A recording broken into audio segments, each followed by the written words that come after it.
దరిద్ర విప్రగేహేయ శాకం భుక్తోత్తమశ్రియం దదౌ శ్రీ దత్తదేవ దారిద్ర్యాత్ శ్రీప్రదోవతు. శ్రీగురు చరిత్రలో శ్రీగురుడు ఒక దరిద్ర బ్రాహ్మణుడి ఇంట చిక్కుడుకాయ కూర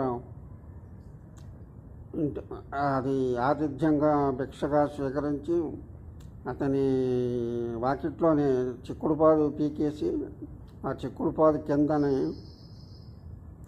స్వర్ణనిధిని బంగారు నిక్షేపాన్ని చూపించారు. ఈ కథనే ఈ మంత్రంగా తెంబేస్వామి వారు రచించారు.